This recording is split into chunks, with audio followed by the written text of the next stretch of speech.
a secret now.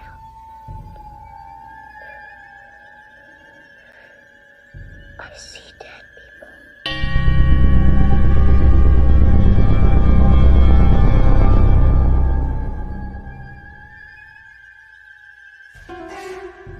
Welcome to Blondes and Booze. You are about to embark on a journey, one that often leads to more questions than answers.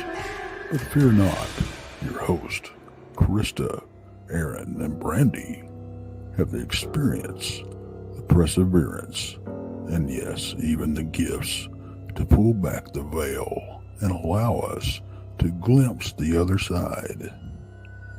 They will share not only their experiences, but will introduce you to world-renowned researchers and experiencers to help you find answers in the murky waters of what we call the paranormal.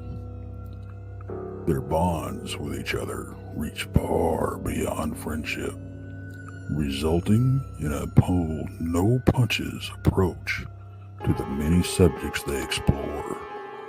Their goal?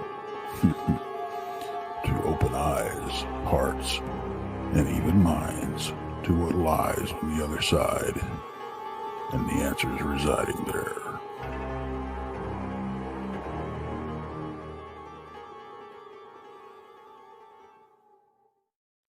Hey everybody, welcome tonight. Appreciate everybody tuning in with us. How are you, Brandy? Oh, I'm doing good. I decorated. I see that. Decorated Yeah, for Halloween. I did. I just want to. Huh? What do you have over there? I see like some ghost or something.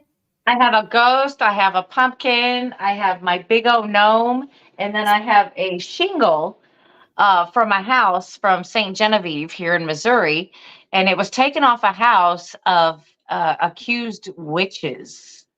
Oh, that's cool. Yeah, so it was painted, and I now own a roof tile. Everybody needs one of them, right? That's right. That's right. I just want to welcome everybody to Blondes and Bootober. That's the show. Bootober. Bootober, yes. So this is the start of our totally scary, creepy, spooky October series that we're doing. And we're excited. We got a lot of people coming on with ghost stories and real stories. And oh my goodness, I'm so excited. Yeah, we got a lot of goodness going on. We really do. We actually starts tonight. And we were actually supposed to have Eli Watson from Small Town Monsters. However, we had to reschedule with him. But we did nab a Small Town Monsters person. Yes, we did. And then she jumped on at the last minute. So we appreciate her. And then we also have co-hosting with us Neoma Finn, who we love. So anyway, yeah. I'm really excited about this show. You know, I always get excited when it's all women. You know, don't get me wrong. You know, the men are great and all, but boy, women, they just sure know how to talk. That's right. Absolutely. Ask me. And Jordan says, Heather is far cooler than Eli anyway. So there we go. We got the cool. There it is. Yeah, because she was supposed to be on with us the end of September, and that poor lady got sick, and I guess that virus or whatever it was went through her whole household. So everybody knows it's bad when you get it, but when the kids get it, forget it. Oh yeah, you can't do anything. I know how that is. So, nope. Yep. Why don't you remind everybody what to watch this week, Brandy, and we'll just get right on to it. Oh, sure. On Monday, of course, it's Texas Front Porch with Tex and myself. On Tuesday, at 7 p.m. Central, it's Bob Van Buren with the Van Buren Variety. At 8 p.m. Central, it's Bigfoot Michigan Rob with Beyond BMR. On Wednesdays now, Jason McLean, I forgot to mention him last week, but Jason McLean has his own channel. Jason McLean Questions Everything, but there's a sad story to that. Next week will be his last show. He is taking a break from his own channel. He's going to be into his artwork and books and things that he wants to get to. But don't worry, he'll be around. He'll be co-hosting and guest appearances and all that kind of stuff. So he will still be around. At 8 p.m. Central, it's Danielle Diva in the Diva Dimension.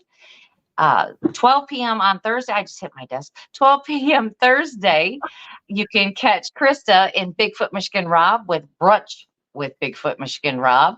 And of course, Thursday night, which is tonight, Blondes and Booze at 8 p.m. Central. On Friday at 8 p.m. Central. I'm just going to say 9 p.m. Eastern. He's killing me. 8 p.m. Central. It's Blondes, Booze, and the Woo.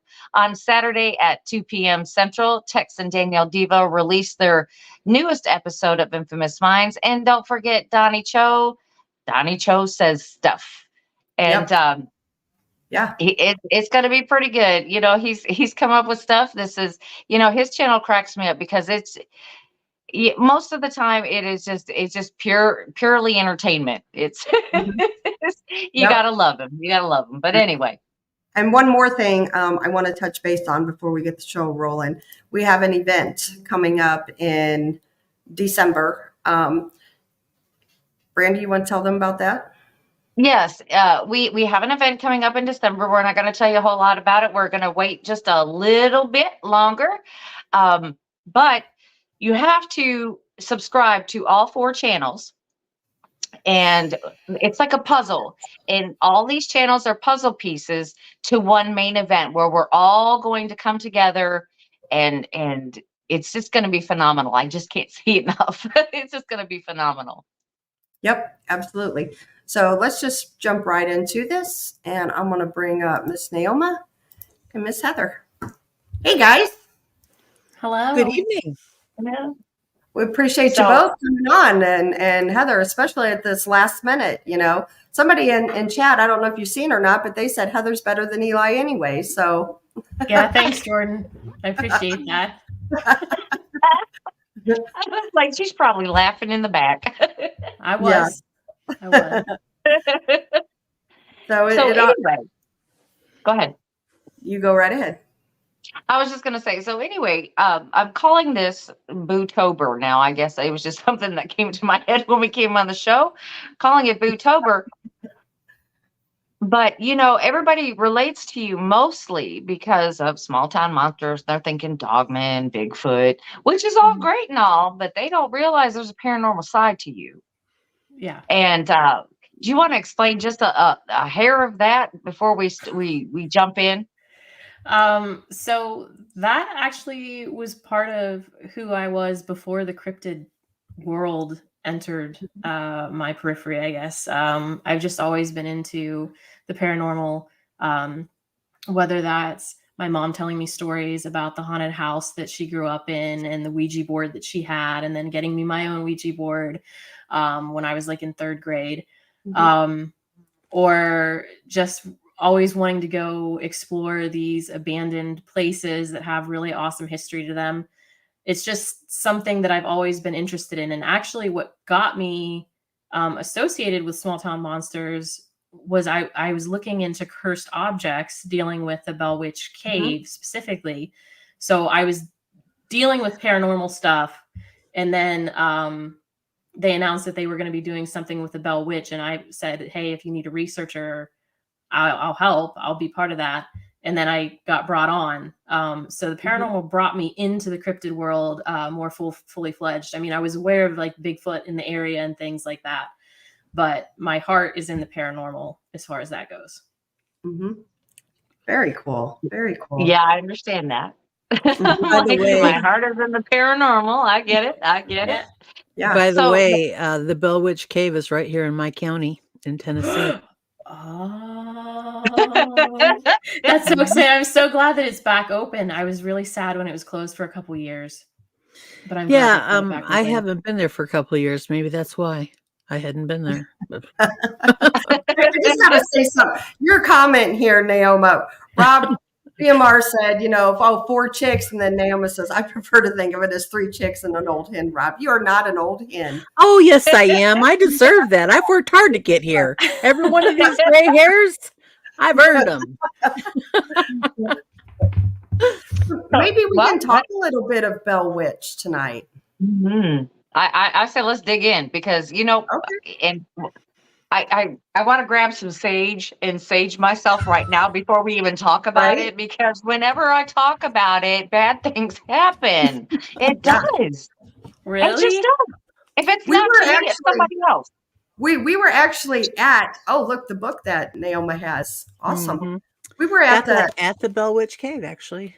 very cool. Oh, We were at the Land Between the Lakes, and we were sitting around the fire, and Martin Groves and myself and Brandy, we all started talking about the Bell Witch. And I Mhm. kid you not, I swear to God, we had the fire going, and a log literally fell on Martin Groves' leg. Yep. Like just Came right out of the pit. Boom. while we were talking about this subject. Go Yeah. figure. I'll Yeah. tell you Gave something my else. that's hairline interesting. fracture. Gave Yeah. my hairline fracture. Yeah. So I can tell you something that's kind of interesting about the Bell Witch that a lot of people don't know. Well, of course, everybody knows that it all began when is it John Bell? This is okay. I couldn't think of it for a second.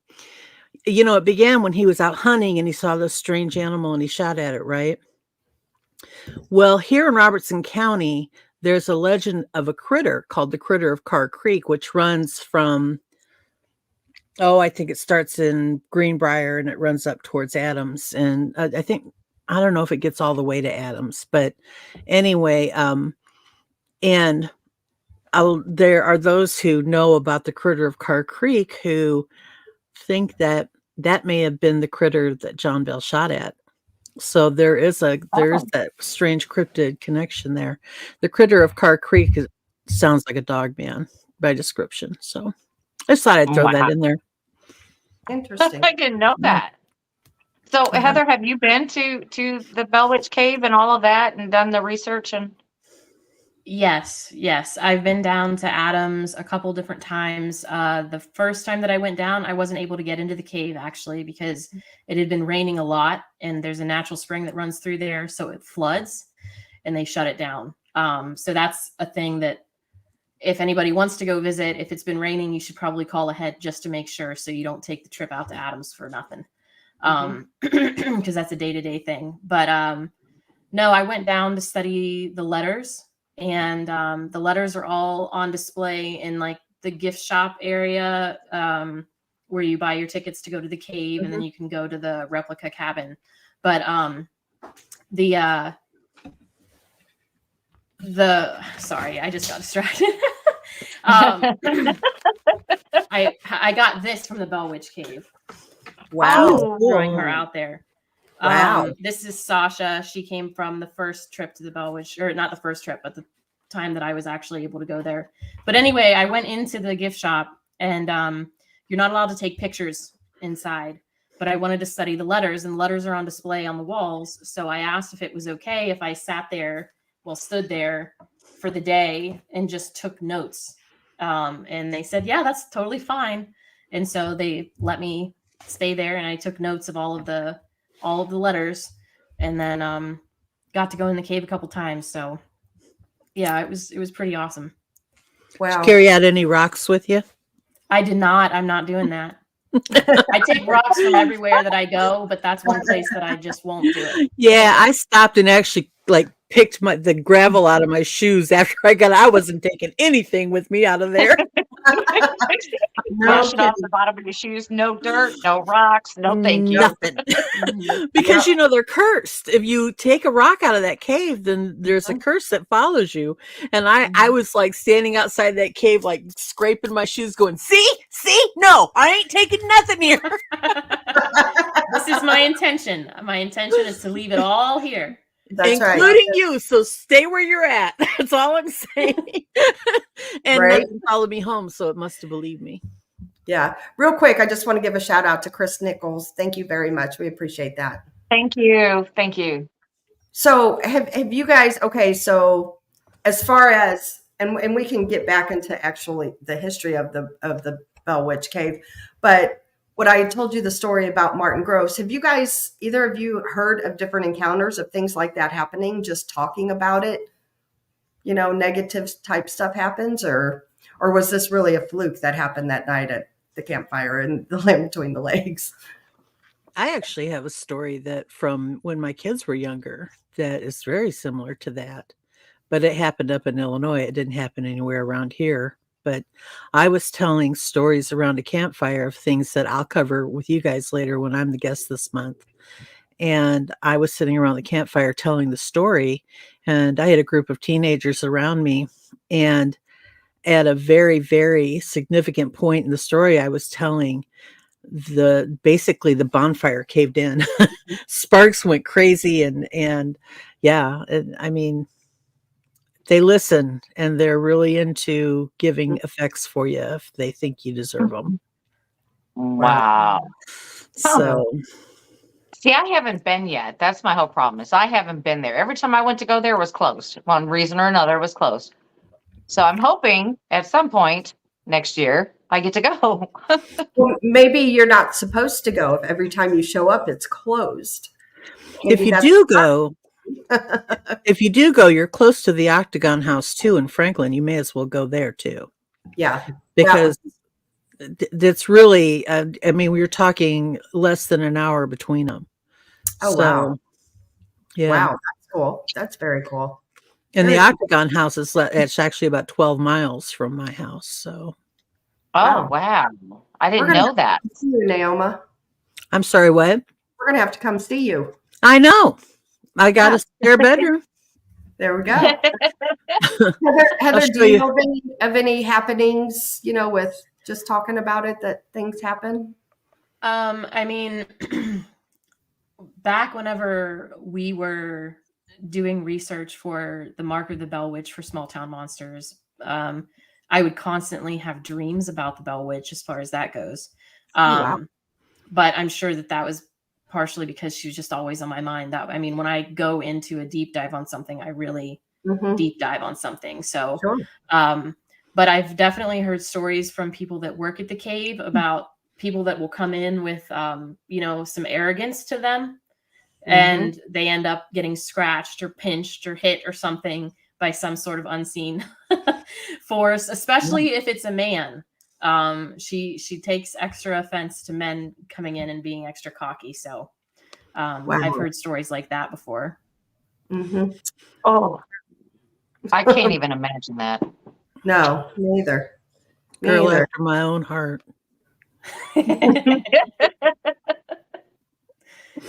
So can you tell the story of the Bell Witch for those that may not have heard? Yeah, because I just need a little bit more craziness in my life right now. So just go ahead. So the story of the Bell Witch starts in 1817 with the family of John Bell. They had moved to Robertson County, the Adams area. Back then it was the Red River Baptist community. Had moved to the area from North Carolina. And as Neoma said, the first incident was when John Bell was out around his crops, and he saw this creature that they describe as like a dog with a rabbit's head. It was a very odd looking creature. He shot at it and it disappeared. But then his kids would also see what we would consider a thunderbird, large birds around. Pretty soon they would hear scratching on the walls in their home. The kids would have tugging at the bed sheets. It would sound like something was gnawing on their bedposts. And they turned the lanterns on and nothing. They couldn't see anything. This went on long enough that they invited their neighbor over, Mr. James Johnston, to come to see if he could almost like verify that they weren't insane, right? He came over with his wife, and they heard the same things occur. And so at that point, he demanded that this entity or whatever it was kind of show itself. And that's whenever the whispering started, and then it became talking. The Bell Witch never really showed herself, so to speak. You could hear her though. And she had the ability to, mimic voices. She had the ability to be in a couple different places at once, it seemed like, because she could recite sermons from different edges of the county. And it just became a big spectacle. People came from all over to come and see her. And the Bell family, they didn't profit off of this or anything. They left their home open for people to come and experience this. And eventually it got to a point where the Bell Witch was very clear, or Kate, as they called her, because she said that she had a bunch of excuses as to who and what she was. She said was Kate Batts' witch. And so the term Kate got stuck with her. But anyway, that was just one of her guises.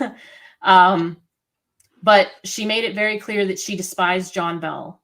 She loved Lucy, his wife, and was very kind to Lucy, especially when she got ill. She would bring her foods like exotic fruits and things, just apparently would appear out of nowhere on the bed for her. But she hated John Bell, and she hated their daughter, Betsy Bell. She made it her mission to kill John and ensure that Betsy would not marry the love of her life, which she did successfully, because on December 20th, 1820, after a very brief illness, John Bell died. They found a bottle of poison next to his bed that she declared was her doing, and then proceeded to sing throughout his funeral and so on. And then in the spring of 1821, she visited Betsy enough to kind of let her know that if she continued her love affair with the boy that she liked so much, that he would end up just like her father. And so she broke off the engagement. Then the story goes that she disappeared, came back 7 years later, and talked with John Bell Jr. and kind of gave him some like prophetic visions that she had, and was supposed to return then again 107 years after that. But we don't really have any records of her coming back in that capacity. But she did all kinds of weird stuff.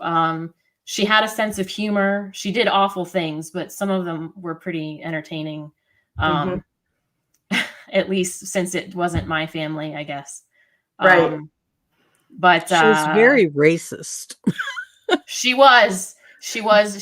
Yeah, she tortured the slaves horribly.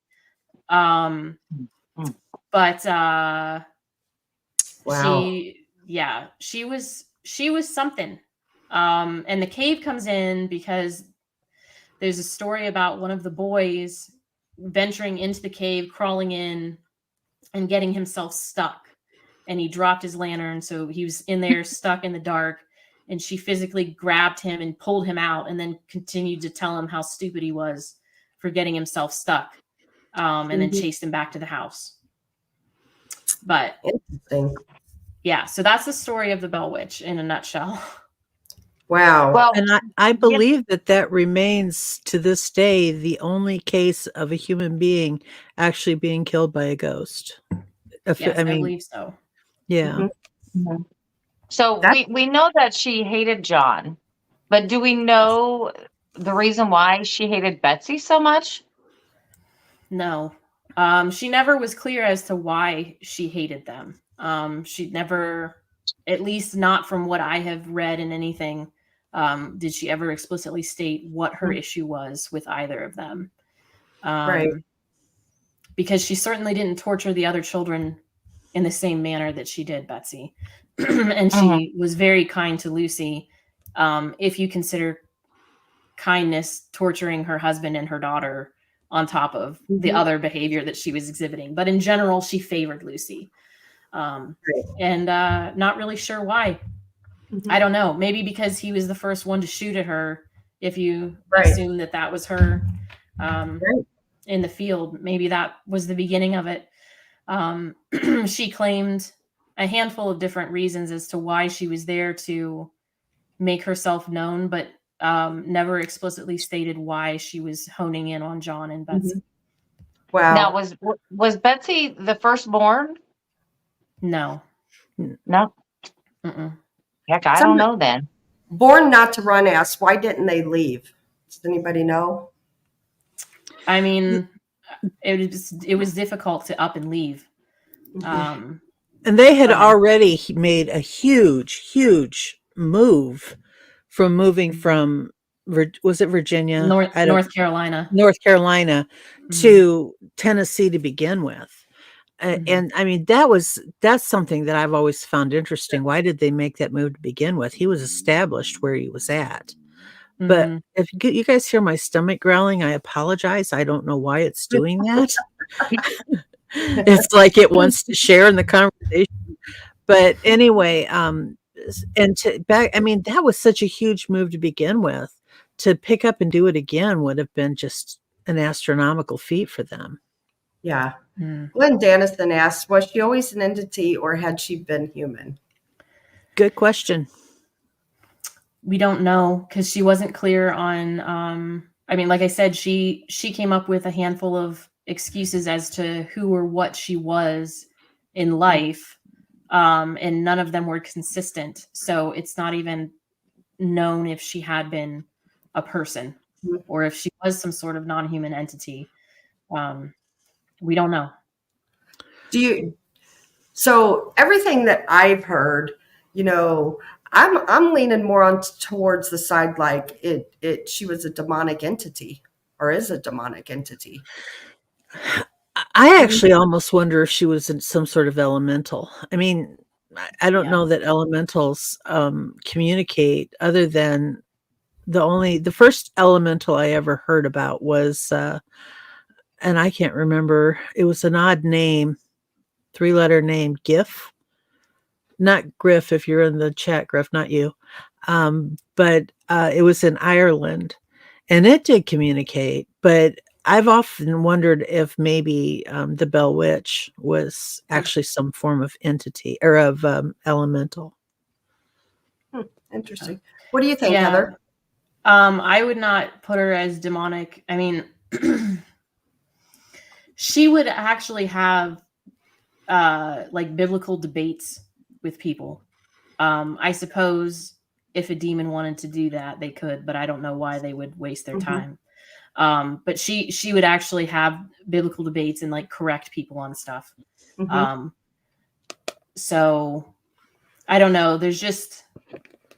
I don't know. My gut tells me it's not a demonic situation. Gotcha. I would lean more toward elemental too. Interesting. Yeah. Wow. And Jordan says cases like the Bell Witch are closer to the Jinn stories than hauntings. I could see that. Yeah. Yeah. Yeah, I don't know. so. The whole thing, since the two of you guys have been there, is there anything, I know like when Brandy and I have went to the LBL, like it's just an eerie place, just the land. Do you guys get that when you go to the Bell Witch, just stepping out onto the ground? No, I can remember, I've only been there a couple of times. But both times I just was so taken by how beautiful it is there. And the cave, I have a problem going inside of caves for whatever reason. Generally, when I go in a cave, I will come out sick. There's something under the ground that always makes me very, very ill. And I went in the Bell Witch Cave and I came out feeling fine. It's beautiful in there. It's peaceful. I didn't feel anything negative on that property at all. Now, the house that's there is actually a replica. It's not the original house. And I've been around it, but I actually never paid the extra money to go inside of it. So I couldn't say what it's like inside of there. But since it's a replica, I can't imagine it being any different. Yeah. But I just remember thinking, wow, they were really a fortunate family to have such a beautiful place to live. And that's all I thought. Yeah. But I'm not sensitive like a lot of people are. Satan could come in and red skin, horns, and a forked tail, sit down and ask me for something to drink, and I pour it for him. I'm just not, I don't, other entities, and I'm really dense that way. And so what somebody else could be sitting there and they'd be like, oh, I see ghosts all around us. And I'd be okay, whatever. Do they want something to drink or should I make some food? Right. And so do you get a weird feeling there or? I was just so excited to be there. Right. That I think it would have taken something pretty serious for it to shake me out of just the excitement of finally being in a place that I had studied. But no, I didn't have any sense of doom or anything like that. And also, I think, I don't know, the more we talk about her, the happier she would be in general. So I would like to think that she wouldn't be upset with me anyway. Right. But no, I've not gotten any bad feelings when I've been there at all. Okay. That's just interesting to me because, I guess I've got it, TV and stories, have made me put a bad idea of what she is and what she's done, in my head. So I don't know. I just feel like, I don't know. I don't know how I'd feel being there. I'm not sure I even want to go, honestly. What I found really interesting from this book was how much she actually, and this was written by Charles Bailey Bell, MD, who I believe was a great-grandson. Heather, do you remember? Yes, I believe so. Is how much they treated her like a member of the family. Maybe not necessarily a welcome member, but I mean, they would have conversations with her like she was just, the neighbor stopping by for coffee or something. And I was amazed by that because in the early times when the children were experiencing gnawing on their bedposts and covers being yanked off of them, I would have literally, I mean, as dense as I am, I'm still smart enough to know to pack my bags and move. And yet they, and they were scared. And so there was that fear. But then as you go through this book and you read, and it may be just the way he presented it, but as you read the way she communicated with the family, and like Heather said, she definitely liked Lucy, definitely had a pretty decent relationship with her. It almost was like, did they think she was just somebody who had moved in and was going to live with them now? Because they didn't have the family themselves didn't, at least from what I've read, and other than talking to the girl there at the gift shop area where you pay for your tickets, and another girl who took us through the cave. It's weird. They didn't have, I haven't talked to a lot of people, but I've never really got the impression that they were afraid of her so much as they were the prophecies that she foretold later. And that, that it was a spectacle more than anything else. And I just found that really interesting. Yeah. So, I mean, you look at like what happened in where's the one in Connecticut? Which one? It's the Conjuring house. Is that A Haunting in Connecticut was, I think, the name of it. That wasn't the Conjuring. That was the duplex, right? Is that the one I'm thinking of? I can't think of which one it was, but it's one of Ed and Lorraine Warren's cases. I remember correctly. And I mean, that family, whatever, those people were in constant fear. And I get the feeling from the Bell Witch that they may not have been in fear. They might have been a bit in awe, and they were certainly angry with her at times, and she was angry with them at times. But the actual fear, I never picked up on that. And and like I said, the thing that did strike me when I visited the farm is just how beautiful it is there. It's a long driveway. You drive down this long driveway, and then it goes over to the left, and there's the little gift shop is basically a pavilion that's kind of been closed in. And you can see the replica cabin over here, and then you follow the trail and you go down the hill and you go down to the Red River, which, by the way, it runs right behind my house here, same river. Different branch of the river, but it's the same river, and it's just so beautiful. There's nothing negative that I felt at all. Then again, like I said, I'm not sensitive that way, so there could have been like ghosts following me around with knives trying to stab me, and I'd have been oblivious. Well, see, Right. Heather, I told you we start talking about the Bell Witch, and bing, You got kicked off. my internet just went boom. I was like, okay. I knew it. I knew it. I was like, oh Nothing new for man. you.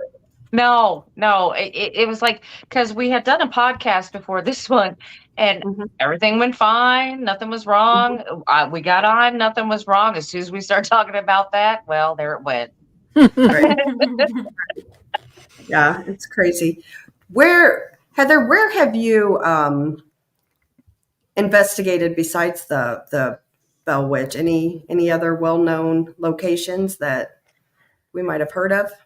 I mean, I've been to Ohio State Reformatory or Mansfield Reformatory, Mhm. Shawshank Redemption area Yeah. here. I've investigated there, Madison Seminary, which is in Ohio. But as far as like out of Ohio, I haven't like investigated in Adams as far as that goes. I've gone down there and I've studied some stuff, but when I was there, they weren't letting the cave be open for investigations. I heard this summer they opened it back up for limited investigations. Wow. So I didn't get the chance to do that yet. But yeah, mostly places around Ohio. Cool. Very cool. Brandy likes to travel. Brandy goes all over, and she is going to Ohio State Reformatory in November. It's beautiful. It's one of the most beautiful buildings I've ever seen. Wow. I am so excited about it. Well, Heather, we're just going to have to get you out. We're just going to have to get you out. I mean, I realize Small Town Monsters is like a full-time gig, but we're going to have to work around that and get you out there. Let's do it. Yeah, I guess I did go to the Lizzie Borden house with the Ladies of the Feminine Macabre last fall. Okay, I'm jealous. Just I'm jealous. Me too. We investigated that night, but it was it was just one night, and it was a bunch of us meeting for the first time, right? So it was more of a just meeting of friends than getting a chance to actually investigate much. But we were there anyway, so that was I got to go there. I mean, I got to go there. I couldn't go in the house. Unfortunately, everything was sold out, and you can't get in there. But I was like, man, I want to get in. I walked around it, and it's funny because we parked on the side of the road up the street a little bit, and you have the what are those? The meters there for parking, and they're right on the side of the road. And I got a picture, and mine said dead. It said what? Dead. It said wow. dead. I've got the picture. I took a picture of it. It says dead. Wow. Like, I mean, because you would think it would say error or I don't know, but it said dead. So I took a picture. Let me ask you guys a question about while we're talking Lizzie Borden house, because that is definitely on my bucket list, and I followed the stories, the whole 9 yards. So what are your guys' thoughts? Guilty or innocent? Innocent. Yeah. I don't know as if Lizzie's the one who did it. I wouldn't say that she was unaware of it, but I'm not sure that she's the one who did it. And that's on extremely limited knowledge that during the talk that they gave us at the house. Yeah. So yeah, I by no means done extensive research. Yeah. I think when you look at, and I know Lizzie Borden was a few years before they really started getting going, but if you look at the axe murders that occurred across the country over the next 20 to 30 years, you had an axe murder in Monmouth, Illinois. You had one in Villisca, Iowa. You had one in Austin, Texas. You had a whole series of them, 3 different series. What's the three groups of axe murders in New Orleans and around New Orleans? A group that involved the Italian community, and then a group that involved the Black community, and then another group of the Italian community. You have in Colorado, there was the axe murders. And if you start looking at those and following the trail, I actually think that there was either a unknown serial killer, or there were maybe possibly a cult of them that, and I think that the Lizzie Borden house happened, or the Lizzie Borden case happened to be one of the early ones. Real quick shout out to W. Lathis. I appreciate that. Brandy and I both you. thank you very much. My personal opinion is, I think the maid did it. I think the maid did it. Somebody in chat did. She was very close to Lizzie. She was super close to Lizzie. And even after the murders and Lizzie moved to a different house, same town, moved to a different house, the maid went with her. So I would be more interested to investigate the house she had moved to, you know, and lived out the rest of her life than the ones the murders were in. Yeah, it's a private residence now. Yeah. And I'm thinking that would be a cool place to go. I mean, of course, everybody wants to do the murder, you know, the murder house. But honestly, I'd rather do the other one. Well, you know, I'm sorry. Are you familiar with this book, The Man from the Train? Got it right over there, sitting on my bedside. As you were talking about the serial killers and the following the paths, I was like, "Oh, that followed the train tracks." I know a book is just about this. Yeah, that's actually a really interesting book. That it was a father and daughter that put that together, and they did a lot of research. And I've always been fascinated with serial killers. In fact, I had started. Or axe murders. And okay, so I'm one of those weird people who actually has 3 favorite serial killers. And that's just wrong on every level, but it's who I am and I accept it.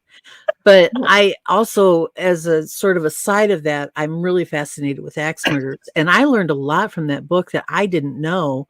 And you know, and I'm like one of those know-it-all jerks who thinks they know everything. And that was a really good book. Cameron Buckner was the one who turned me onto that book when he found out that I had an interest in axe murders.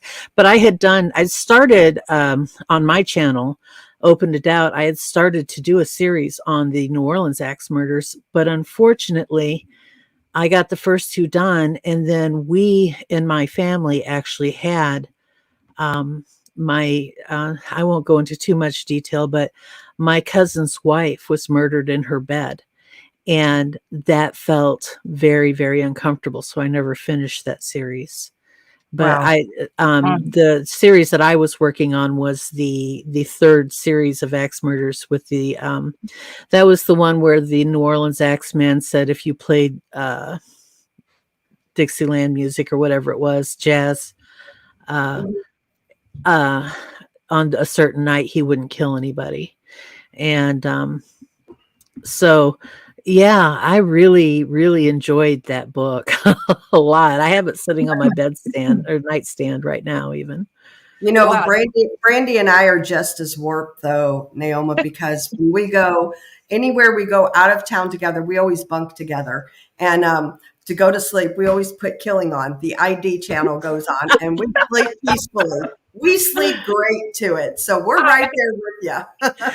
You know, we'll be like, sometimes, you know, we'll be stuck in like a full-size bed, you know, because that's all they've got. So this is me and her. We're squished up together, and I'm turning on my phone. She goes, just make sure you put it on something I can watch too, okay? And it's killing. It's like serial killers, here we come.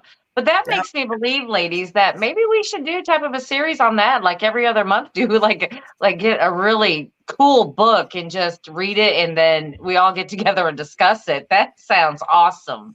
Yeah. That sounds awesome. You know, I've got a few to pick from. I see. I'm sure Heather does too. You two just take turns picking books. Goes way down. Yeah. And then you saw the ones earlier that I showed you on my table. And then we've got we got 2 bookcases in the spare bedroom. And then my husband, most of these books here are my husband's. And we have on the other side of this table over here, we have 2 sets of shelves. We have about 3,000 books in our house. So we have a lot to pick from. Smokes. Yeah. Okay. Sure. But all right. This is my problem though. I'm on the road a lot. So it has to come in audiobook. Okay. That's all I'm saying. Just audiobook. Okay. I listen to so many books on the road, because I can't just sit down and read. I've come to the point in my life, and I don't know if it's because I'm so busy or whatever. If I sit still longer than 5 minutes, I'm sleeping. Yeah. Well, and my eyes have gotten so bad that I've actually reverted to doing audiobooks more than a strange thing that I can do is when I'm writing, and that's what I do 18 hours a day: write, research, edit, record, put up videos, write, research, edit, record, put up videos, and repeat ad nauseum. But I listen to audiobooks while I'm writing. Mm-hmm. Now my husband's like, how do you do that? How do you listen to one thing and write another? I don't know. I didn't know that was unusual until somebody pointed it out to me. Yeah, I couldn't do that. Yeah, I can't watch TV and try to write. I Yeah. can't. I can't. My husband has to have absolute silence, which is part of the reason why he works at that end of the house and I work at this end. He has to have absolute silence when he's writing. And I am so not that person. I have to have noise. If it's too quiet, my brain goes places I don't want it to be. And nobody else wants it to be there either. Mm-hmm. And I live in a pretty dark, scary world anyway, inside my head. That's why I'm out of my mind, because it's dark and scary in there. And so I listen to audiobooks all the time. Very cool. Well, what about you, Heather? Do you listen to audiobooks, or are you just a pure page turner? So I have listened to audiobooks, but I had Audible for a while, and then I cut off that subscription. So now it's just either ebook or physical book. But I have to be like you. I mean, if I'm even slightly tired, I'm asleep after a few minutes of reading. So it's got to be earlier in the day when I'm reading. If I want to go to sleep, sure, that's a good way to go to sleep at night. Right. Right. But no, it's either ebook or physical book for me. Yeah. Michelle N comments, she says, I would love to go to the Villisca. So I don't know if either one of you guys know any of the history on that. Johnny Hauser, who does the tours out of there, we had him on the show. And if you haven't seen that, Michelle, go back and watch that episode with him. But the Villisca, that's a pretty scary story. Do you guys know anything about that one? I am fascinated with Villisca. I want to go to Villisca so desperately, and every opportunity I've had to go has been, so apparently I'm not meant to be there, because every opportunity I've had to go at the last minute, something has come up and I've not been able to make it. Where I lived for most of my life is just on the Iowa-Illinois border. And so it's just a short trip across down Interstate 80 to get, it's not a short trip. I don't know if anybody's ever driven Interstate 80, but that is the longest mile you will ever drive. It is just flat and straight and boring. But 2 hours can feel like 3 days on that interstate, but it isn't that long of a trip. And I have always had an interest in this, and I feel like I am taking up all of the interview time, and I'm sorry. But yes, I know a lot about Villisca, and I would love to go there. Yeah, for anybody who doesn't know, that's another axe murder house. Yes, we can talk about it. We can talk about that too. Heather, do you know much about the Villisca axe murder house, or the story? Yeah, it's like the source of my anxiety as a child. Why I am afraid to not lock, like I have to lock every door at night. I wouldn't want to go there because it has traumatized me so much. That's one of the ones that I think it had to have been covered on Unsolved Mysteries back in the day. And that would have been my first introduction to it. And I just remember being terrified, like, wait, somebody could come into the house while we're not here and they could hide. In the attic? We could all be murdered in our sleep. Yeah, that was that. I'm an anxious person, but that was probably one of the beginning moments for that, was hearing about the Villisca axe murders. Yeah. Well, for those of you who don't know anything about it, it happened in 1912 in Villisca, Iowa, and there was 8 people that was savagely murdered. And it was a mother and a father. Or was it 8 or 6 people? It was one or the other. But they had. It was 6. I think it was Okay. 6. That's right, because they had 4 kids. All 4 of their Mhm. children were murdered, and then they were having a sleepover. So there were 2 neighbor kids, or the kids as friends, spending the night all. What's that? That would be 8. The Okay. mom, the dad, their 4 kids, and one of the youngest was yeah. only 2, right? Yeah, young Yeah. ones, and it was awful. So to this day, it is unsolved, and there's a lot of speculation. And actually, we're getting ready to go to break. So when we come back, let's touch more on the Villisca axe murder, and let's see who we all think. What our thoughts are, who we think might have been the. Yeah, because I have my ideas. I have my ideas. Just like I did at Lizzie Borden's house, I have my ideas. I do too. So if everybody stay tuned, we'll be back in 5 minutes. And just an FYI, Tex sent us a new 5-minute break. So we're going to play it tonight. And everybody give us your feedback on the new break, or should we just keep Texas break? So anyway, I'm going to play it tonight. So stay tuned, and we'll see you in 5 minutes.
Perfect.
Hey, everybody. Thanks for sticking around with us. What did you guys think? I think everybody's creeped out. I think that is a very, very creepy interlude. Actually, What do you think, Heather? I liked it. I liked it. Yeah, I my like how daughter. it said like burning the sage and sprinkling the holy water. polishing the crystals. Right. My 13-year-old daughter came out to listen to it too, because she's used to the text one, and she's like, I like that one. So we might just, I don't know, mix and match sometimes. Depends if we're in a country mood or if we're in a creepy mood, huh, Brandy? That's right. That's right. Or we'll come up with something entirely different. We don't know. But I think that's great Well, for that Booktober. I was just gonna say that was perfect definitely for Bootober. So you're good there. We did a good job. Tex does a good job with those. So anyway, we were talking about Villisca, ex-murder house. And that just, like I said, it happened in 1912, and it was literally the whole family. So I know there's a lot of theories, of who possibly did it. And I'll skip that part for now. However, the hauntings part of it, it's just a very, very small house. It's not like what people think, where you can take a bunch of people into. It's a very, very small house. And the attic, they say that the killer still resides up there. So I don't know. I don't know. What do you guys think? I know that they said when the family came home, they were at a church function. They came home and got ready for bed, went to bed, and they believed that the killer was actually hiding up in the attic. Yeah, there were cigarette stubs. Correct. Yes. Mhm. Yes. Yeah, So so the killer had entered the house while they were at church. mhm. So theory, a lot of people, they say that the preacher, that was the traveling through preacher, a lot of people blame him for doing it. What do you guys think? I don't think so. I've heard that theory before, and he was definitely an oddball. Mm-hmm. But I really do think that the Villisca Axe Murder House is part of a series done by the same. One of the most interesting videos I've ever seen on axe murders, and I don't remember who the YouTuber was that did it, but it was fantastic. Are you familiar with the axe murder that happened in Germany? No. Okay, well, there was, here I am taking up all the time again. I'm sorry, but there was an axe murder in Germany. I can't remember the name of the town because, let's face it, names elude me. Elude? Is that the word? They escape me. I have two sons. They're 41 and 38. Their names are Hey and You. They know that. I can't tie names to things. I have name blindness. Mm-hmm. But there was a town in Germany. The farmer lived there with it was the farmer and the kids. I believe he had a wife. They had a housekeeper that helped them out, a maid or whatever. Their housekeeper, they had seen footprints in the snow coming up to the window, and those footprints there was no ever footprints leading away from it, just the footprints coming to the window. And she had complained that she had heard strange noises in the house and she was not comfortable with what was going on, and she quit. And so they had to get a brand new maid to come in, and this girl had just started. And one morning the neighbor gets up and they don't see the fire coming from the chimney of the farm down the road. And he starts to get a little suspicious because this is wintertime and it's not a warm climate to begin with. And he goes down the road and the cattle haven't been let out. The chickens haven't been let out. The eggs haven't been gathered. Nothing's been taken care of. None of the morning chores are done. Mm-hmm. So he goes and gets some help, and they go in the house, and there's nobody in there. They go out to the barn, and they find the entire family has been killed, hacked to pieces. Wow. And they've been stacked up. The youngest daughter had fought horribly. And it was clear that she had struggled. And she had not only struggled, but based on claw marks around the ground, she had survived in that pile of bodies for some time. Now, the really interesting thing was that the family had been there in the barn for a few days. It was clear. But they had seen fires coming from the chimney in the time between the family had died. And so the axe murder had basically made him or herself at home. Now, what made this story, the video that I was talking about, really interesting was this person had gone through a lot of the axe murders that I mentioned, a few that I didn't mention. But clearly this is somebody like me who has a fascination with axe murders. And then he talked about a very famous photo of a guy who had gone onto a ship, the ship had been decommissioned. I don't think it was the Queen Mary, but it was something along those lines. And his job was to go on there and just take photographs for the insurance company because it had been decommissioned, and it was, I believe it was going to go for scrap or something, or maybe to a museum or something, but it had to be photographed. The entire ship had to be photographed throughout. And he was on the ship by himself, and he did exactly as he was told, printed all the pictures and sent them off to the insurance, to the person that had commissioned him to take the pictures. And he gets a phone call from the guy, and he says, I just have one question. And he's okay. He says, when you're down in the engine room, who was the guy in the corner holding the axe?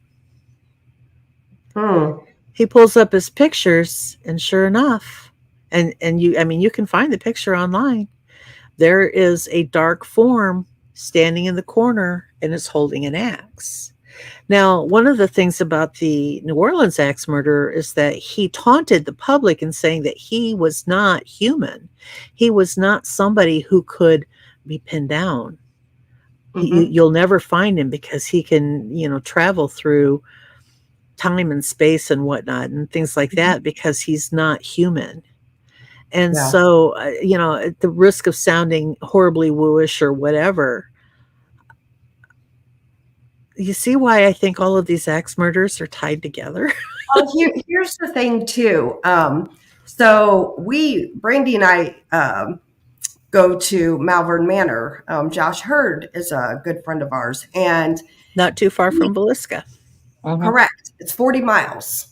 And they believe that the killer from the Villisca actually stayed at Malvern Manor. Oh, wow.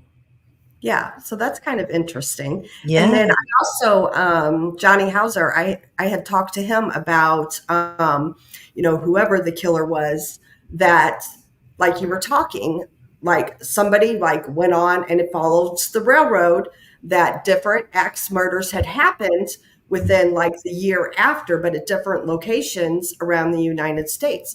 So I do find that interesting because that was one of the theories, about that. So in the book that Heather was talking about that I have over there on my nightstand, The Man from the Train, I bet they listed, there must have been 30 different axe murders. And some of them they were able to, disconnect from that, but that was their theory too, is that this was someone who was, I'm sorry, go on. No, I get what you're saying. I just, I just find it interesting, because Malvern is so haunted as well that, they believe that the killer actually stayed there, too. And the railroad, it runs right through Malvern, Iowa, too, Yeah. What do you think, Heather? What do you think, Heather? Do you think it was like a transient? I think that makes sense. I think that makes sense as far as them not being able to solve the crime. It would make it easier to think that it was someone who didn't stay. Other than that, I don't really know, because it's one of those ones that have terrified me enough that I didn't want to look into it. This is like my version of what some people consider the Bell Witch, right? So I don't touch How this old one. were you? How old were you when you first discovered the Villisca Villisca? house? Yeah. I mean, I was probably 4 or 5 years old. I was really young. So it's something that it came at a time like I can't stand clowns because I watched it when I was young. I can't I can't do spiders because arachnophobia came out whenever I was really young. It's one of those pivotal moments. That's when Villisca was for me. So I've just been like all hands off when it comes to that topic. Yeah. Thank you, Glenn, for coming up with the Hinterkaifeck name. I could not come up with that to save my soul. Yeah. Thank you. Yeah, I the arachnophobia thing. I love John Goodman in that film, but I can't stand spiders either. I mean, I think I went on Facebook one time and described this epic battle I had with the spider in my shower, and this thing was so huge that I kept hitting it, and then finally, like, some of its legs came off, and it was still there. Come on, lady, I'll still fight you. I don't have any legs, but I'll still fight you. It was just like that. So then I turned on like super hot water, was trying to get it to go down the drain. Well, it went down the drain. I let the water run. And I'm like, okay, fine. So I turned it off, and I swear this thing came right back up out of the drain. And I hit it with my shoe, I think 3 times. And it was epic. It went on for like 30 minutes trying to kill this spider. Does any of you remember a show called Night Gallery? Yes. Yes. Yeah, it was a Rod Serling show. It was basically the same as everything else Rod Serling ever did. It was an anthology series, and there was an episode of Night Gallery, and I blame this for my fear of spiders. And I'm not just afraid of spiders. I'm actually freaking out because we're talking about them.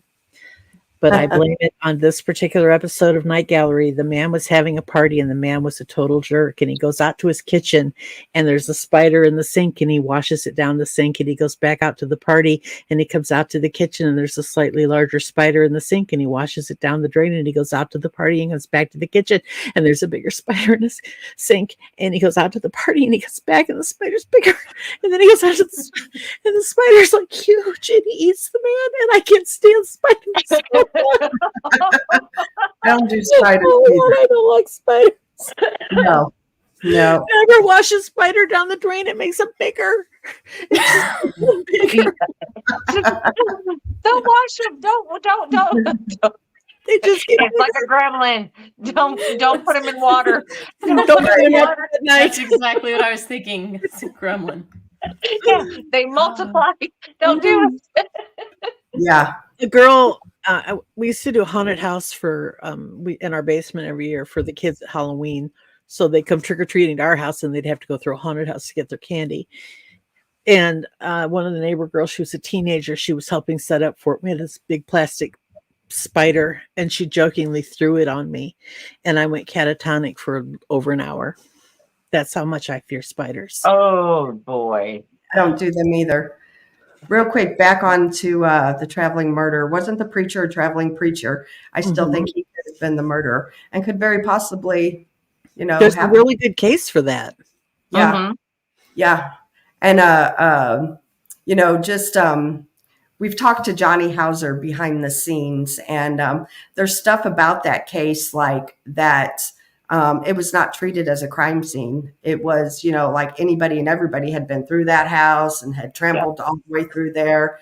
And there's I don't even know how to say it, but he had told us that bacon was found, and it was not cooked bacon. It was used bacon for self-pleasure. Oh, yeah. Mm-hmm. True story. Nice. I'm sorry, but what a pig. Yeah. So, right.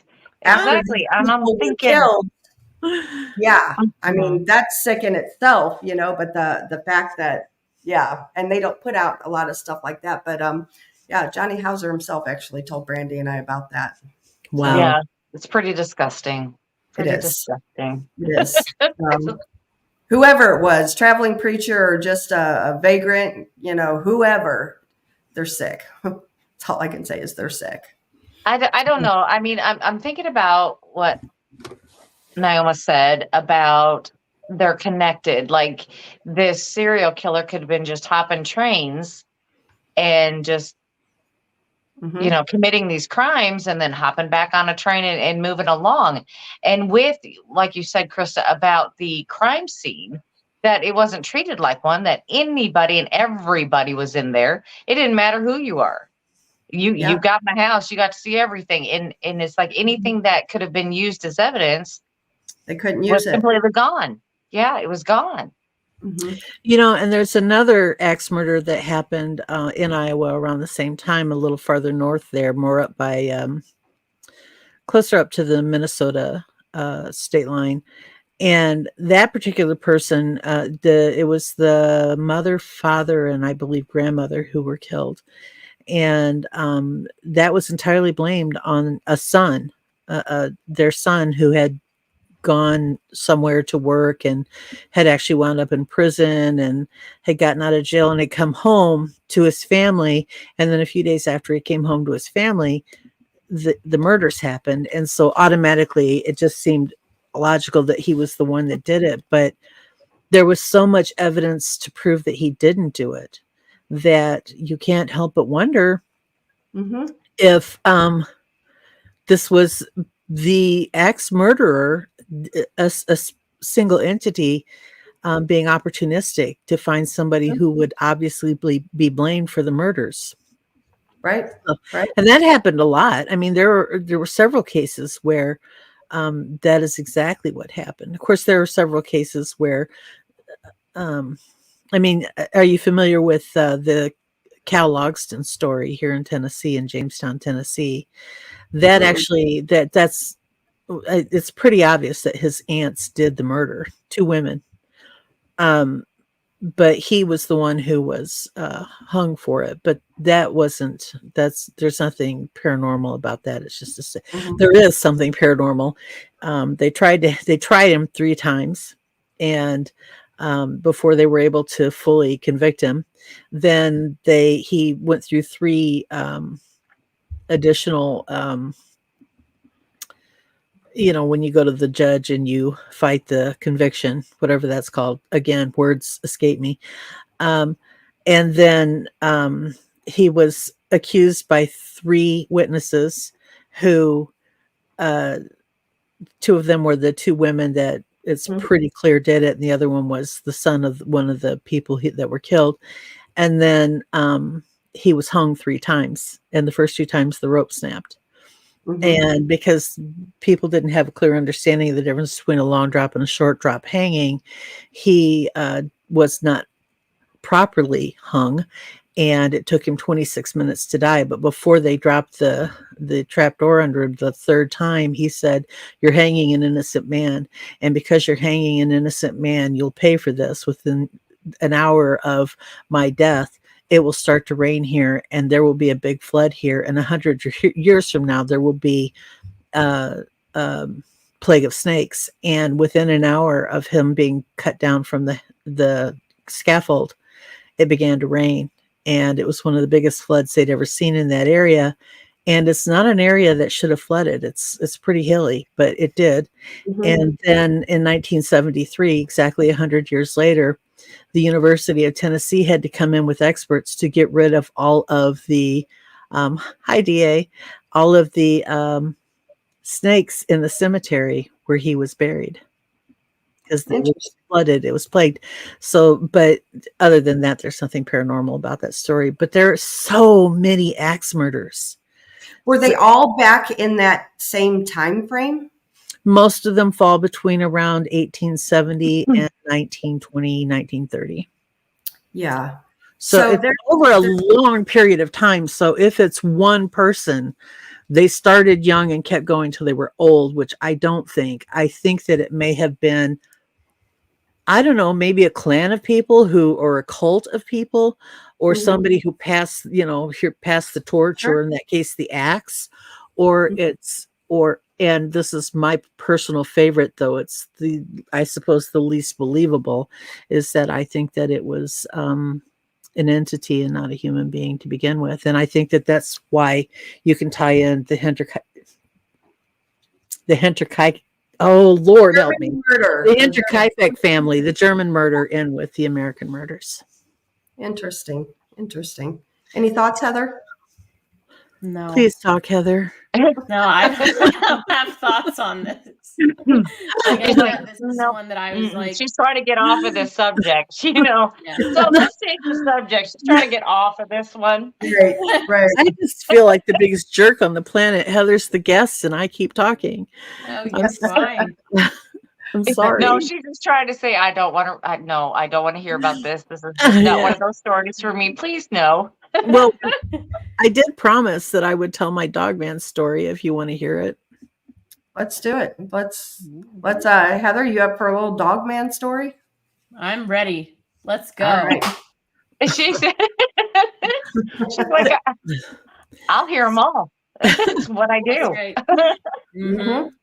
Well, we moved into this house here in Robertson County in 2016, early 2016. My husband is retired now, but at the time he was a truck driver. He delivered dialysis supplies to people who were on home dialysis. So he was gone Monday morning to Tuesday night and Thursday morning to Friday night every week. And always on Tuesday nights and Thursday nights, I would have banging on this wall right here behind me, which this wall on the other side of it is the outside of our house. And the house that's next door to us here burned down. And so until about a little over a year ago, it was basically a pile of burnt.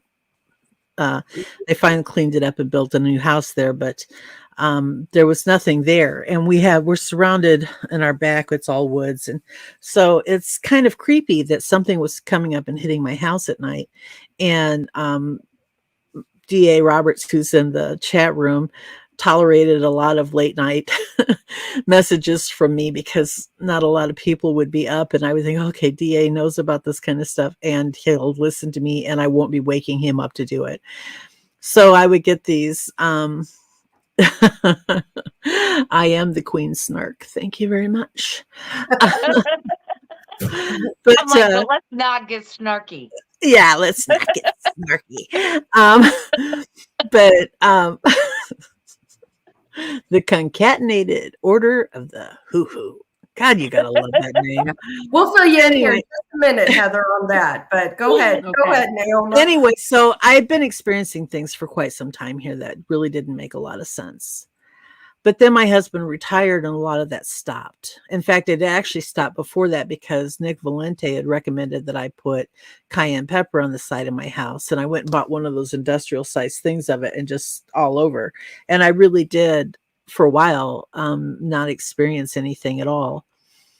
But last summer, it was right around the 1st of August, I guess, it got really, really hot, as it will here in Tennessee. And the power went out. And it went out about 5 o'clock at night. And we thought, well, this happens a lot. We have rolling outages or, things overheat. In the summertime, we have a lot more power outages in the summertime where we're at than we ever had in the wintertime where I grew up. And I grew up north where it's cold, like Brandy understands that. Uh-huh. And so we thought, it'll be back on in a couple hours. Well, 8 o'clock comes around. It's getting dark and no power. And we decided we would just go to bed. And we don't have screens on our windows. So there was no opening the windows to get a breeze. And this place just began to feel like an oven. And at about 1 o'clock in the morning, my husband, he rolls over and he looks at me and it basically, as he's rolling over, peeling himself off the sheets. And he says, I can't take this. I'm going to go sit outside. And I said, I'll be out there in a minute. And he goes on out and I went and I think I grabbed myself something to eat or drink or went to the bathroom, whatever. And I stepped outside. And as I was stepping outside, every dog within about 2 miles was just going bonkers, howling and barking. And they do that periodically here. They'll just go off like a deer runs through the neighborhood or something. And every dog and everybody around here except us has dogs. And in fact, as far as I know, we're the only house in this whole area that doesn't have a dog. And So they're all out there just barking and going crazy. And I turned to my husband and I said, how long's that been going on? He said, it started about a minute before you came out. So I sat down in the chair, and within about 30 seconds, we heard, because he was out there with me, and it was the first time he had experienced it with me. It was the longest, deepest, it wasn't, how do I explain it? It wasn't deep. It was on Small Town Monsters, by the way, Heather.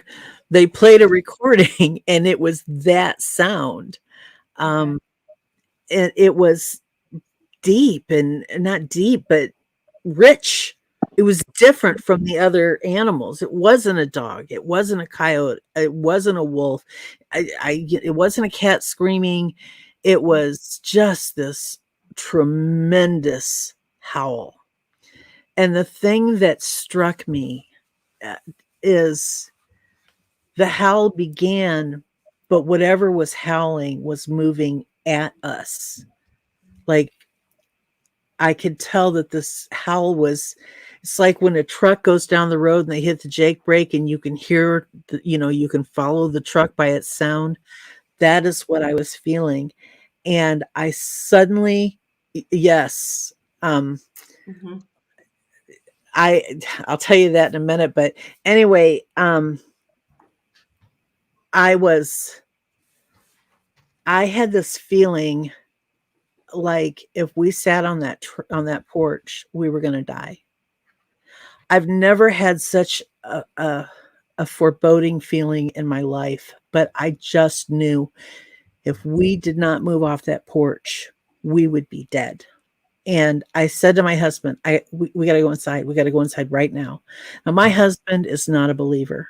He loves me, but he spends most of his time grains of salt in his mouth because everything that I'm interested in is just like, but to his credit, he got up and he walked inside with me. Now, the whole time he's going in the house, he's saying, what is it? What is it? What is it? And I kept saying, I don't know. I don't know what that is. I don't recognize that animal, but that is not something I want to mess with because it's big. It's clearly very big. Something that can make a sound that loud has a huge set of lungs, and I don't want to meet it. And we came inside, and I was shaking. And I feel this like trembly feeling inside me, even now talking about it. And, Brad, he's like, okay, well, whatever it was, you didn't recognize it. It's okay. We'll just go back to bed. And he's the kind of person who can, as he's laying down, falls asleep before his head actually hits the pillow. And I'm the kind of person who lays in bed for 5 hours and hopes for an hour of sleep before I wake up again. And I toss and I turn. And so I knew I wasn't going to go back to sleep because even if I had been able, in a state of being able to sleep anyway, it was hot. And so I sent DA a message and I said, we just had the weirdest thing happen here. And I described it to him. Well, I think it's probably a week or two, maybe 3 weeks later, he had a guest on his show who played a recording that was very, very similar to the one that was on Small Town Monsters. And I almost think that was Tex. It was. Yeah, I thought it was. Played. Mm-hmm. And I was, as I have stated ad nauseum, I've got audiobooks playing in the background. I've got people's shows playing in the background. I've always got something coming in this ear, but I'm always focused on the keyboard or the screen where I'm editing or whatever. And so the only exception to that is if I'm editing my own audio, then I have to have silence because I have to hear myself, which is horrible because I hate my voice. But anyway, so I'm not really paying attention other than the fact that every now and then I'm just listening to a little bit of what they're saying. And whoever was on the show, and maybe it was Shane. It might have been either Shane or it was Eli. I'm not sure. Whoever he had on the show, they played almost the same thing. And I just instantly, My throat tightened up. I'm like, I'm sorry, I gotta go. I can't stay for this. And I said my goodnights, shut that tab down. And and DA reached out to me, says, "Are you okay?" No, I'm not okay. I'm sorry. That was just the sound of that. Mm-hmm. And the feeling that came with that sound. And it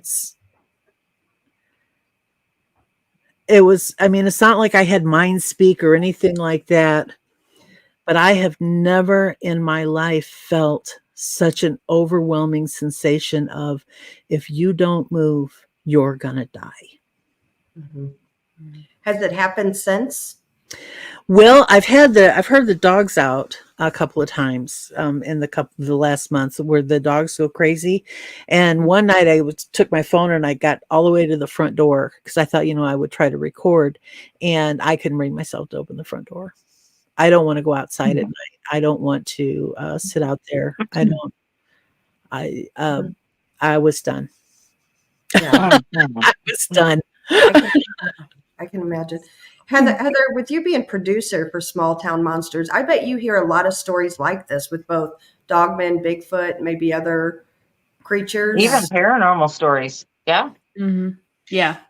We get a decent amount of stories. At the Smoky Mountain Bigfoot conference, actually, someone came up and told me their Dogman story. And the part that stuck out to me the most was because he had a visual sighting of it keeping pace with his truck.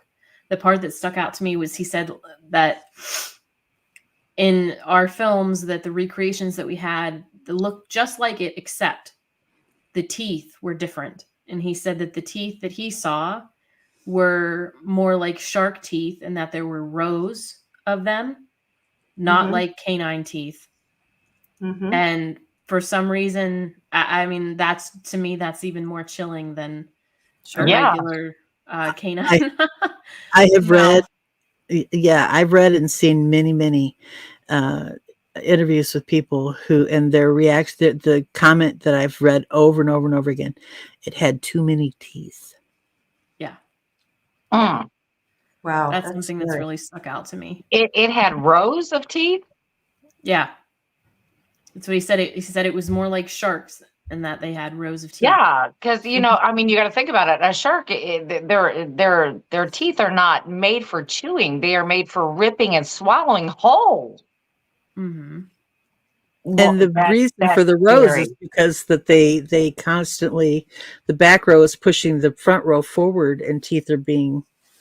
Yeah, that's what I mean. It's like, oh my God, that's for shaking, tearing, and swallowing whole. Oh my God. That just freaked me out. No. Wow. I'm going to 10 times worse. I'm going to be at the LBL in about 10 days. Brandy, you want to come with? Oh. Yeah. Yeah. Yeah. All right, meet me there. So Heather, what are you doing these days? I mean, are you writing? Are you filming? What are you doing? So actually right now I'm doing research on LBL, oddly enough. So this was great timing. It is great timing. You want to meet me there, Heather? Yeah, sure. I'll meet you there. We'll all be there. Why not? Let's just all go. We'll all go. We'll check it out. Yeah, so that's right now as far as research wise, that's what's been going on for me is LB research above anything else. And have you been yet? Take my day. Yes, we were there when we filmed American Werewolves. We interviewed Elijah Henderson and then went with him over to LBL from there. Yep. Elijah is awesome. We love Elijah and Gabby. Yeah, they were awesome. So I've been there. We weren't there more than a couple hours, but we'll be going back and spending more time. So awesome. I'm excited for that. Oh yeah, but when you come back, just give us a call because geez, we're not far from it. Even if we can just sneak away just a little, just a little bit. Brandy Well, and I it'll probably have a little. Brandy and I have a favorite cemetery over there that Yeah. we go to that we get activity at. And Is it St. Mary's? Because that keeps coming up in my notes. Nope. no, St. Mary's actually Cemetery, it's okay. Mount Pleasant, Mount Mount Pleasant. Okay. and Yeah, that's that's the one. it's not Mount Pleasant is not too far from the alleged 1982 kill site. Okay. I'm DA, writing this down. what is the place that DA goes to? DA, if you're still in the chat, He goes to DeMumbers Bay and all that's that. the DeMumbers Bay. Mhm. That's And the place it's you all check out. relatively in the same area. And thank you very, very much, Donnie. Question for Heather: are you single and do you like Asian dudes? Asking for a friend. I'm not single. But thanks for the question. And thanks for the super chat, Donnie. And it's also Nichols Cemetery is the other place that DA. Nichols Yeah. Cemetery. Yeah. And actually at Nichols Cemetery, I believe our friends Anna and Michelle, they actually got a print of a Bigfoot print over there. I believe it was that happened at. Mm-hmm. But Brandy and I, our cemetery of choice is definitely Mount Pleasant. And actually in Martin Grove's book, there's a story in there about a daylight sighting. Is it this one? Yes. Okay. I'm going through it right now, taking notes. Yeah, and I'm telling you, there's take some EVP recorders and that kind of stuff over there because we've gotten some weird stuff at that particular cemetery. So, and like I said, it's not far from the alleged 1982 kill site. And once you go over there, I'm sure you're going with the right people. They can show you where all that is, and it's just right down the road. Awesome. Yeah. I'm excited. Yeah. So it's quite a place. The whole place to me is I don't know. Me and Brandy both. There's just weird vibes to that place. It's a beautiful place during the day. A lot of tourists, but at night, man, it just takes on a whole new aura about it. Creepy. It does. Yeah. And then, I know several people besides Martin Groves who had a Dogman encounter. War Criminal 7, that's in our chat. Him and Gabby Henderson had a Dogman encounter in May there at the LBL. We were all there, but they were actually out by themselves and seen it cross the road right in front of them. DA's in the chat, and he also had a Dogman encounter there in broad daylight. I think his encounter was like 10 o'clock in the morning. So Wow. it doesn't have to be dark, and the sun doesn't have to be down. Right? Isn't that scarier? It could be any time. Right. Well, I can even go even further than that. My first Dogman encounter, my sighting, actually happened in the LBL in the daylight, and it happened at the wrong end of the LBL because they say Dogman in the north and Bigfoot in the south, and I was in the south end. Yeah, I don't believe that. I believe they go anywhere they want to. Either one. Who's going to stop them? Right. Right. Who wants to be the guard at that gate? Right. Oh no, you got to stop here, dude. You're a Dogman. You can't cross this line. No, that's not me. Here's the thing too with the LBL. There's so much history. The town of Birmingham. They took that and they flooded it. There's still a grave there in the water, at the LBL. When the water's down, you can actually see it. And 237 cemeteries. So there's not only Dogman and Bigfoot out there, but there's a lot of hauntings out there too. Yeah. Mm-hmm. That makes sense. Just think of all the sadness and the sorrow. They made all these people leave. That they've lived there forever. A lot of these places were homesteads, and they made these people leave. They were awful to them.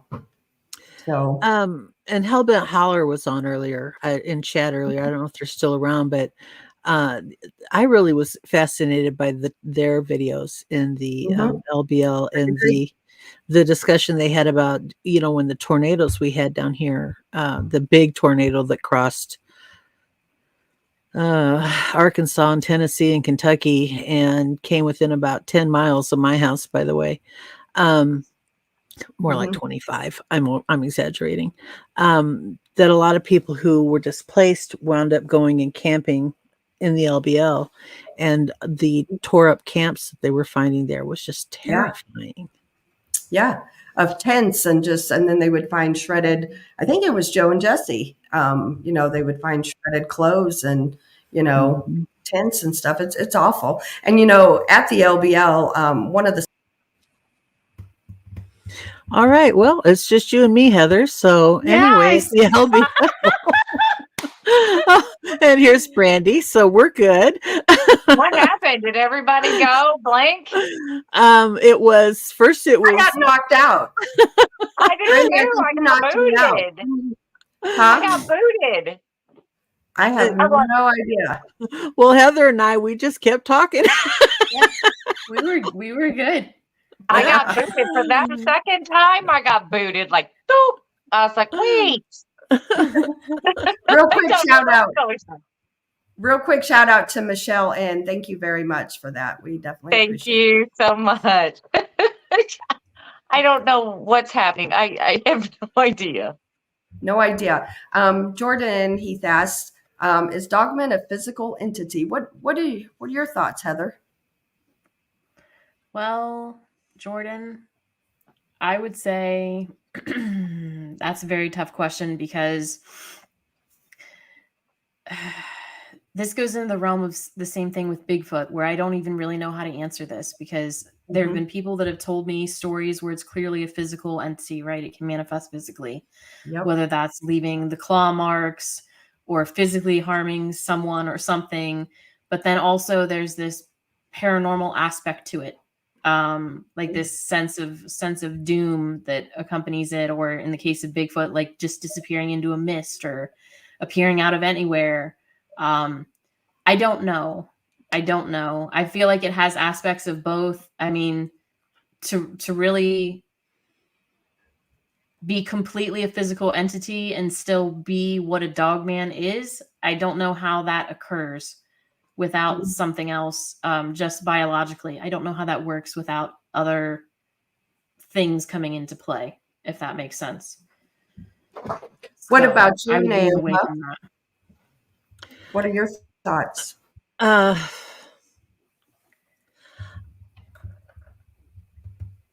I think that my nature is to see something and to want to scientifically classify it. And therefore I see it and I assume it's flesh and blood. And until one jumps out of a portal or pops into my bedroom or, takes me for a ride on its spaceship, I'm not going to say it's anything other than that, but not as a point of doubting that it could be that, but as a point of lack of evidence. And until the evidence proves to me otherwise, I'm going to say flesh and blood. Now, the second that happens, I will be on every show on the planet saying, by the way, this is what I saw. And I don't care if you believe me or not. This is what I saw. And this is my experience. And I am perfectly okay with anybody who does say that, because I wasn't there. Right. And I'm not going to doubt it. So what I guess I'm saying is right now in my mind, it's flesh and blood, but not as a point of doubting otherwise, as a point of lack of evidence. Yeah. Yeah. What about you, Brandy? Dogman? I don't know. I've never seen one. I have never laid my eyes on one yet. But that being said, I mean, you got to take us, we as humans, some of us have different types of abilities that cannot be explained, such as, a psychic medium, they can talk to the dead, or, all of your clairs, let's just add that in there. Could they possess some of that? I don't know. It's really hard to say. I mean, I do think, like, we've had this discussion before, that Dogman, to me growing up, it was a wolf man or a werewolf. A dogman is just a name that has been given, such as a nickname or whatever you want to call it, through the years. I'm not quite sure. I really am not sure, because if you go back to figure out how werewolves and wolfman are made, that would suggest something else than flesh and blood. So I don't know. It's hard to go back and forth on that one. I don't know. Yeah, I'm in the same camp as the rest of you. I believe anything's possible. I haven't never encountered a dogman, so I can't really say, myself. However, the Bigfoot encounter that Brandy and I had, I have no doubts in my mind that it was definitely a flesh and blood. There wasn't nothing, we didn't see any orbs, or there wasn't any woo to that at all. But that was our encounter. However, I know others who have seen orbs and things happen. Do I discount them? No, I don't. No. It's just what happens to us. It's just like if you were to see orbs or something around we as people, that happens. Why wouldn't they show themselves around them too? It doesn't have anything perhaps to say to do with Bigfoot itself. It's just, hey, they're just hanging out just like they do us sometimes. So you just never know. You just never know. But what we saw is flesh and blood. There was nothing else to say that it was anything else. Mm-hmm. Yeah. So, and honestly, I have seen orbs. We saw orbs at the LBL, so it's not that we don't believe in orbs. It's just this particular encounter, we definitely, it was definitely a flesh and blood in our opinion, because we didn't see any weirdness to it or, anything like that. And then at the end, the end of the day, the next day we had physical proof it was there. There was a trail. You could see where it walked through our whole camp, so, and I feel like if that particular one was on more the woo side, it left prints, it left the tracks. Yeah. So, the trail showed where it came in, where it walks around, and where it went out. It didn't disappear. It didn't do anything, It came in, walked its path, and then walked right back out. So, I mean, it didn't, like I said, it didn't disappear in the middle of what it was doing. It didn't appear there was a portal that opened that they went into, or anything supernatural or paranormal, or nothing was happening there. It was an animal, walked in, did its thing, and walked back out. Yeah. So. Yeah. But, like I said, I've heard a lot of other stories, as I know, probably Heather and Neoma both, that there's some woo aspect to it. And I don't doubt those people's encounters, as Neoma said, we weren't there. We weren't there. Anything's possible. Maybe they're a little bit of both. Maybe there's some that are flesh and blood. Maybe some of them are woo. I don't know. Yeah. Who knows? I mean, it's just one of those things. Humans, some humans say that they are able to, they've encountered mental telepathy, I don't know. I'm kind of skeptical about that, but it's not happened to me, so I don't know. Yeah, whenever I think mental telepathy, I just assume it's one of my other personalities talking. And I do ask that a lot of the time when they talk about, they mind speak or whatever they want to call it. And I'm like, well, what did it sound like to you? Whose voice did you hear? What did it sound like your own, or did it sound like someone else's? So, I mean, could it be, the feeling, like you said, when you heard that sound of the Dogman, and you got that feeling of, I shouldn't be here. I shouldn't be here. We've got to go. Could you hear yourself in your head going, we shouldn't be here. We have got to go. Yeah. Yeah, I didn't. All I heard in my head was, we shouldn't be here. It was me. It was the feeling. It wasn't, I didn't hear a voice. I had a feeling. And the feeling was, if I stay here on this porch, And if my husband stays here beside me, we will be featured on the next 411. Mm-hmm. And, somebody will be doing a YouTube video about us, how we just vanished off our front porch one night. And that's exactly, it was the feeling. It wasn't a voice. It was an absolute feeling of utter doom. Yeah. Well, do you think that people could misinterpret that feeling as A voice? actually somebody speaking? Yeah. I think it's possible. Again, I don't live in other people's heads, and I wouldn't invite anyone to live in mine. And so I'm when in 1984 I had my first experience with Bigfoot. That happened in 84, continued into 85. It happened in a place that didn't make sense. It wasn't out in the middle of the Great Northwest. It wasn't even really in the middle of the country. It was a backwater area, but it was on the edge of town. And when I had it, I could understand the doubt in the first incident because there was no sighting. There was just a very odd event that occurred. But that summer, following the first event, when I saw what I saw, and it was not a clear sighting. I couldn't tell you what color it was because it was basically a giant shadow that stepped across the clearing, and then I could hear it in the water in front of me. And prior to that, I'd heard it in the woods behind me. But I was doubted. Not only doubted, I was ridiculed. I was made fun of. My first husband and his friends made a joke of it.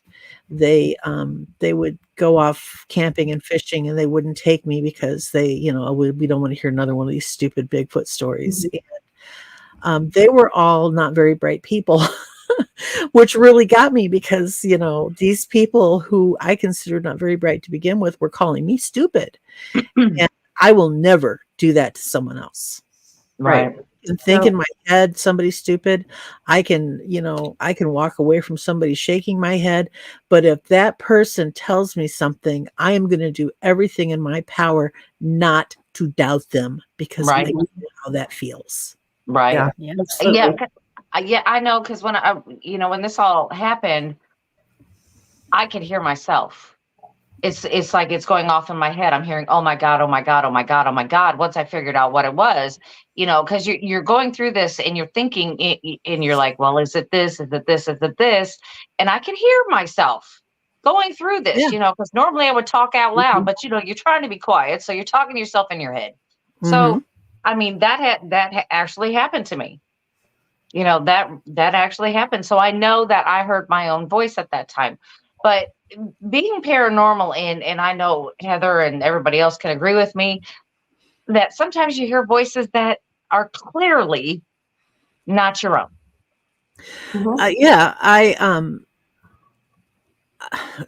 I'm a born again Christian. And so I have a very deep personal relationship with God. And I can tell you the difference between my own conscience telling me you shouldn't do that and God or Jesus or my guardian angel saying, stop. That's a different voice. That's completely, it's not my it's not my subconscious. It's not my inner voice. It is an outside entity telling me enough, or telling me you need to do this now because this will be good for you. And I never listen to my own conscience because I am stupid as hell, but I will listen. I'm ignorant about things like, you're not. No. So, as a really good example I worked at a trucking company. One of the truck drivers came in and they knew that I was struggling with insomnia. I've always struggled with it ever since I was a little kid, and it has to do with dreams. And I think I've talked to you guys about my demon dreams and stuff. And she comes over to me and she says, I've got something that will help you with your insomnia. Open your mouth. I opened my mouth and she put 3 drops of some kind of liquid in my mouth. And I was like, cool. When will it work? She says, oh, it'll work when you go to bed in the morning because we work nights. And everybody in that room turned and looked at me. She says, you just let her put something in your mouth without asking what it was first? And I thought, that's probably why I am where I'm at today, because I've spent my whole life jumping and then looking to see if there was water I was jumping into. And so in that respect, no, I don't listen to that little voice in my head that other people, I think people call it a filter. Maybe I don't have one. I don't know. But the thing is I don't listen to that voice because either it's not caught up with me to tell me in time, or I think it's stupid and I'm going to do it anyway. But there is another voice that I hear, and it's external.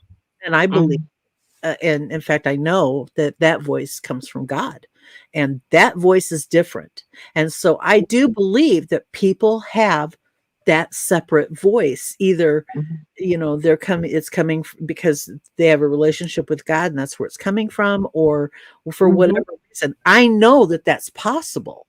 Absolutely possible, because I know in my heart that it happened to me. But at the same time, I also have a lot of serious conversations, both out loud and silently with myself, and I can hear my own voice in my head. It sounds completely different than the voice that is on my YouTube channel, but that's because the voice in my head, you don't sound. And so but I know the difference, and I'll have those conversations out loud. In fact, I had a boss once who I had done something. I said, "Oh, why did you do that?" "I don't know." And she freaked out because I responded to the question, but I had asked the question and it was only polite to respond to it. So I thought I was using good manners. I don't know, but I do think that absolutely you can, and I'm babbling, girls, stop me, please. Well, I did, little Patty. I slept really well. It was whatever Well, she gave me, I slept like that. my thing is I call it my common sense voice. It's the common sense voice that I hear inside my head. The crazy lady that most people know, it's this one out here. It's this one out here. There's no It's like, difference. who told to you me. to do that? I don't know. Right. You're like me, Brandy. Nobody told you to do that. You just did it. There was that little common sense voice in your head was standing like 30 yards behind you going, "No!" But it was too late. You were already there. I've lived my whole life that way. It's like, why are you out there? I don't know. I Right. don't know. Right. Anyway, Krista, we're rolling up on 2 hours again. Yeah. Didn't realize that.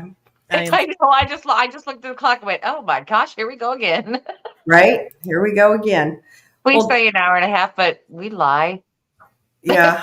Not intentionally. Heather, No. I seriously want to thank you for showing up at the last minute. And It turned into kind of a panel, which was pretty cool. Yeah. Thanks for having me. I felt horrible that I got sick when I did. it And happens. it did work its way through the house. My oldest was the last one to catch it, and she missed Monday at school. And on Tuesday, please try to go. And so she went in, but she's been exhausted ever since. She's still not completely over it. So Wow. but Well, we'll keep her in our prayers for sure, because that's just, Thanks. it sucks, especially when your babies are sick, Oh yeah. Yeah. That's worse than being sick yourself. Absolutely. Absolutely it is. Yeah, so we appreciate the last minute hop on with us, and we'll have to have you back. Yeah, well, we're going to do our book club. We need to do a book club. Yeah, I'm good with that. Let's just read something really bizarre. Something Okay. bizarre. I am game with that. And Heather, I believe Brandy had talked to you about an event we have coming up next year? Yes. There was something mentioned. It's been a while. So Brandy will have to refresh my memory, but I do recall this being brought up to me. Yes. Yes. Well, hang on after, and then we'll talk to you right after the show. Okay. Yep, for sure. And quick shout out to Chris Nichols, W. Lathas, and Donnie Cho Says Stuff, and Michelle N. Thank you all very, very much. We appreciate all the Thank you so much. tonight. We appreciate everybody in chat and joining in on the conversation. And until tomorrow night. Tomorrow night we have Ghost Stories with Bigfoot Michigan Rob. So anyway, that'll be fun too. So everybody have a good night, and we will see you all tomorrow. Bye, everybody. Good night.